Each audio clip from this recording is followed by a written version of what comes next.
कैसे हैं आप सभी? मुझे आशा है कि आप सभी अच्छे और प्रसन्न होंगे। चलिए आज हम पढ़ते हैं पाठ 15 संधि।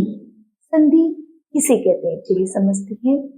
संधि का शाब्दिक अर्थ मेल होता है जब दो वर्ण या अक्षर पहले शब्द का अंतिम और दूसरे शब्द का पहला अक्षर आपस में मिलाते हैं तो विकार उत्पन्न होता है। यह क्रिया संधि कहलाती है। जैसे आ जमा आ अर्थात आ, अन जमा अभाव शब्द बना हमारा अन्नाभाव।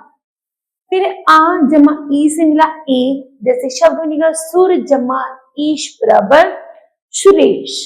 ठीक है। संधि के प्रकार, संधि 3 प्रकार की होती है। नंबर पहला है स्वर संधि, व्यंजन संधि और विसर्ग संधि। सबसे पहले जानते हैं हम स्वर संधि किसे कहते हैं। दो स्वर के मेल से होने वाले विकार या परिवर्तन को स्वर संधि कहते हैं। ठीक है। जैसे महा जमा आत्मा अर्थात पहले शब्द का अंतिम और दूसरे शब्द का प्रथम शब्द का आपस में लोप हो जाता है अर्थात मिल जाते हैं, वो एक नए शब्द की उत्पत्ति करते हैं। जैसे महा जमा आत्मा अर्थात महात्मा। सु जमा उक्ति बराबर सुक्ति, हिम जमा आलय बराबर हिमालय। ठीक है। स्वर संधि के भेद, स्वर संधि के 5 भेद हैं। नंबर 1 दीर्घ संधि, गुण संधि, वृद्धि संधि, यण संधि और अयादि संधि। ठीक है। पहला है दीर्घ संधि, जब हर्ष या दीर्घ आ बड़ा ई बड़ा ऊ ऋषि के बाद हर्ष या दीर्घ स्वर हो तो दोनों के मेल से दीर्घ स्वर हो जाता है, इसे दीर्घ संधि कहते हैं। ठीक है। जैसे छोटा आ मिलकर बने आ। ठीक है। आ जमा आ मिलकर भी आ, ई मिलकर बनी बड़ी ई। उसी तरह आगे है ऊ मिलकर बना बड़ा ओ। पढ़ते हैं शब्दों को। जैसे आ से मिला मता, जैसे हम शब्द पढ़ेंगे मत जमा आ अनुसार तो शब्द बना मता, आ बड़ा लगा मता अनुसार। ठीक है। क्रम जमा अनुसार तो शब्द बना क्रमा अनुसार। ठीक है। फिर उसके बाद रेखा जमा अंकित बराबर रेखांकित, शिक्षा जमा अर्थी बराबर शिक्षार्थी, शरण जमा आगत बराबर शरणागत, गोल जमा आकार बराबर गोलाकार। ठीक है। फिर है शिवा जमा आलय बराबर शिवालय, वार्ता जमा आप बराबर वार्तालाप। फिर है रवि जमा इंद्र बराबर रवींद्र, कवि जमा इच्छा बराबर कविच्छा और पत्नी जमा इच्छा बराबर पत्नी इच्छा, रजनी जमा इंदु बराबर रजनींदु, रवि जमा ईश बराबर रवीश और कवि जमा ईश्वर बराबर कवीश्वर, नारी जमा बड़ी ईश बराबर नारीश, नदी जमा ईश बराबर नदीश अर्थात छोटी ई को हम जब मिलाते हैं तो बड़ी ई दीर्घ ई की ध्वनि आती है। ठीक है। उसे हम क्या कहते हैं दीर्घ संधि कहते हैं। जैसे यहाँ पर है भानु जमा उदय, छोटा ऊ जमा छोटा ऊ मिलकर शब्द बना हमारा भानुदय। फिर है वधु जमा उत्सव बराबर भानु वधुत्सव। ठीक है। फिर है ऊ जमा ऊ अर्थात सिंधु जमा उर्मी बराबर सिंधुर्मी और भू जमा ऊर्जा बराबर भूर्जा। ठीक। नंबर 2 है गुण संधि, आ का मेल ई के से होने पर ओ तथा ऋषि से होने पर अर हो जाता है, इसी गुण संधि कहते हैं। जैसे आ का क्या हो गया ए है ना, और आओ का क्या हो गया ओ, और आ के साथ ऋषि का हो गया अर। ठीक, कैसे पढ़िए इन्हें? स्व जमा इच्छा बराबर स्वेच्छा, तो ध्वनि किसकी आ रही है? एक ही, स्वेच्छा। उसी तरह परम जमा ईश्वर बराबर शब्द बना परमे, एक ही आ रही है ना ध्वनि, परमेश्वर। यथा जमा इष्ट बराबर यथेष्ट, महाजमा ईश्वर बराबर महेश्वर। ठीक है, हित जमा उपदेश बराबर हितोपदेश, समुद्र जमा उर्मी बराबर समुद्रिनी, और महाजमा उत्तर बराबर महोत्तर, और महाजमा ऊर्जा बराबर महोर्जा। आगे है सप्त जमा ऋषि बराबर सप्त ऋषि, इसकी ध्वनि है अर। महाजमा ऋषि बराबर महर्षि, अर की ध्वनि आ रही है महर्षि। ठीक है, उसी तरह यहाँ इन शब्दों को हमें याद रखना है कि गुण संधि में किन शब्दों का प्रयोग किया जाता है।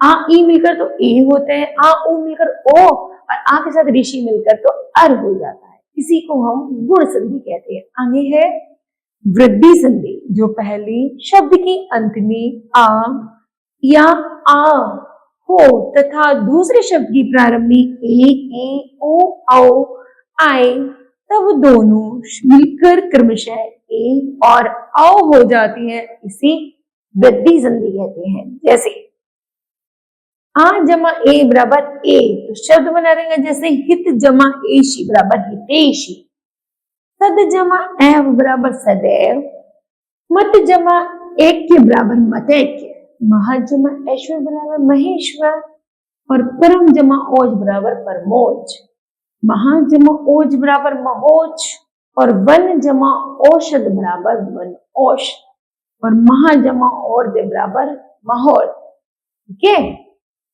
उसी तरह आगे है आ जमा ओ से मिलकर बना औ, औ किसी परम जमा औज बराबर शब्द बना औ से परमोज, महा जमा ओज बराबर महोज, वन जमा औषध बराबर वन औषध, और महा जमा और दे बराबर महोर। ठीक है, फिर है नंबर 4 यण संधि। यदि पहले शब्द के अंत में ई उ या ऋषि और दूसरे शब्द के आरंभ में कोई अन्य स्वर हो तो दोनों के मेल से क्रमशः यह वह र ल हो जाता है, इसे यण संधि कहते हैं। जैसे ई जमा अन्य स्वर मिलकर बनता है यह।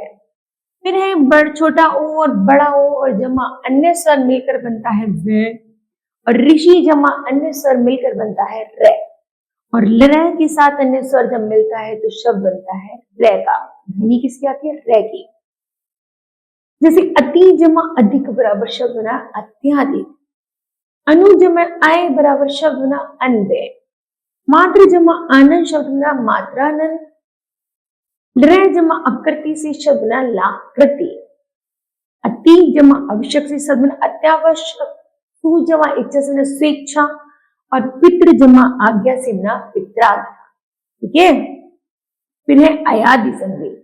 यदि पहले शब्द के अंत में ई ओ औ दूसरे शब्द के आरंभ में भिन्न स्वर आए तो क्रमशः ए का आई का आय, ओ का अव तथा औ का आव हो जाता है, इसी अयादि संधि कहते हैं। जैसे ए जमा भिन्न स्वर है आय, ए आय आएगा तो आय आएगा, ओ होगा तो अव आएगा, और औ होगा तो आव आएगा। जैसे चे के साथ अन जोड़ा तो शब्द बना चयन आयन, ने जमा अक बराबर शब्द बना नायक, भो जमा अन्य शब्द बना तो बना भवन, और ओ जमा अक शब्द बना पावक।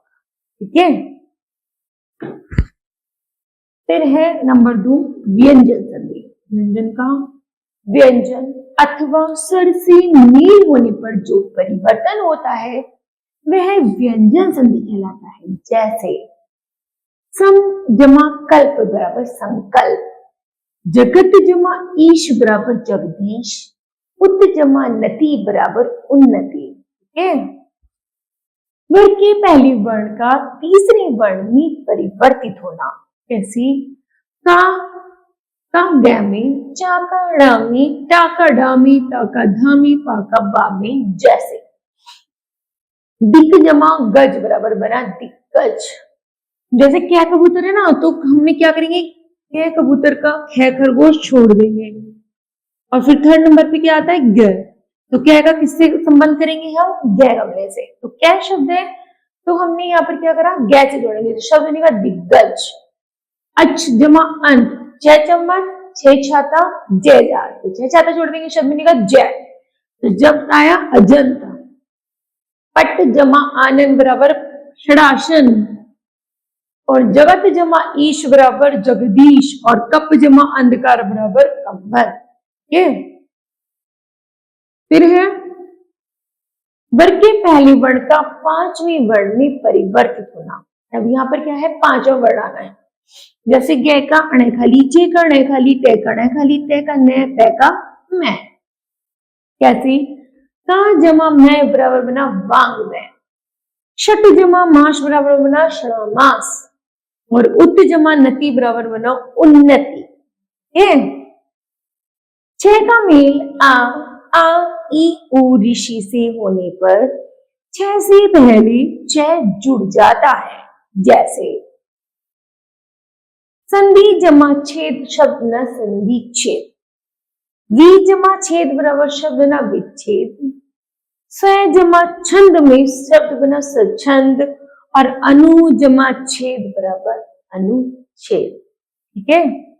अब यदि पहले शब्द के अंत में ते आए और दूसरे शब्द के आरंभ में चे, छे, जे, टे, ढेर, ले, ते क्रमशः बड़ा छे, छे, जे, टे, ढेले में बदल जाता है, किंतु ते के बाद यदि श हो तो ते चैनी और श छह में बदल जाता है। उसी प्रकार ते के बाद है और हो तो तैम का दैमी, है का धैमी बदल जाता है। जैसे उत जमा चारण, शब्द बना उच्चारण, तो तागा किसमें बदला, चा में। उत जमा छाया, तो शब्द बना तच्छाया, और तैगा किसमें बदला, चा में। फिर है उत जमा जल, का बना उज्ज्वल, तो तैगा किसमें कन्वर्ट हुआ, जय में।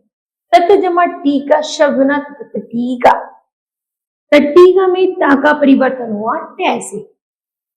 उत जमा डयन, शब्द बना उडयन, तो तय का किसमें हुआ परिवर्तन, दै में। तत् जमा लीन का हुआ तल्लीन, तल का कैसे हुआ, तैस का लीन में। उत जमा श्वास का बना उच्छ्वास, तो तय छा का शा में। उत जमा हरण का बना उद्धरण, ता का धामी और हा का धामी परिवर्तन होता है। ठीक है। फिर ऋषि रे और शय की बात दूसरी शब्द में यदि न आए तो वह बन जाता है। जैसे परी जमा नाम, शब्द बना परिणाम, भूष जमा न बराबर शब्द बना भूषण। फिर है विसर्ग संधि। विसर्ग का किसी स्वर या व्यंजन से मेल होने पर जो विकार परिवर्तन होता है वह विसर्ग संधि कहलाता है। जैसे विसर्ग का ओ हो जाना, यश जमा गान, तो बना यशोगान। मनहा जमा हर मिलकर शब्द बना मनोहर। मन है जमा रथ, शब्द बना मनोरथ। मन है जमा जय, शब्द बना मनोज। फिर विसर्ग का रे हो जाना, जैसे नी है जमा भय, शब्द बना निर्भय। दो जमा गुण, शब्द बना दुर्गुण। अब विसर्ग का शय हो जाना, जैसे निह जमा श, चल बराबर निश्चल, और दुह जमा चरित बराबर दुश्चल। अब जो विसर्ग है उसमें स हो जाएगा, तो विसर्ग की जगह हम क्या लगाएंगे, सैल। तो नी जमा संतान बराबर निसंतान, नी जमा संकोच बराबर निसंकोच। फिर विसर्ग का शय हो जाना, दुह जमा कर बराबर दुष्कर, निश जमा काम बराबर निष्काम। ठीक है। विसर्ग का लोप हो जाता है, विसर्ग का रह से मेल होने पर विसर्ग का लोप हो जाता है और विसर्ग के पहले स्वर दीर्घ हो जाते हैं। जैसे नी जमा रो, शब्द बना नी रो। नी में छोटी की मात्रा थी, यहाँ पर क्या हो गया, दी हो गया, तो शब्द बना नी नी रो। नी जमा रस, शब्द बना नीरस। विसर्ग में परिवर्तन कैसे होते हैं? यदि विसर्ग में पहली आ हो तो विसर्ग का मेल है तथा पैसे हो तो विसर्ग में कोई परिवर्तन नहीं होता। जैसे अंत्य जमा करण, शब्द बना अंत्यकरण। प्रातः जमा काल, शब्द बना प्रातःकाल। ठीक है, आइए तो बताओ बच्चों, आपने इस पाठ से क्या सीखा? हमने सीखा जब दो वर्ण या अक्षरों के मेल से कोई विकार उत्पन्न होता है उसी संधि कहते हैं। संधि की तीन भेद है, स्वर संधि, व्यंजन संधि तथा विसर्ग संधि। स्वर संधि की पांच भेद है, दीर्घ संधि, गुण संधि, वृद्धि संधि, यण संधि तथा अयादि संधि। ठीक है, मुझे आशा है बच्चों यह पाठ आपको समझ आया होगा। धन्यवाद।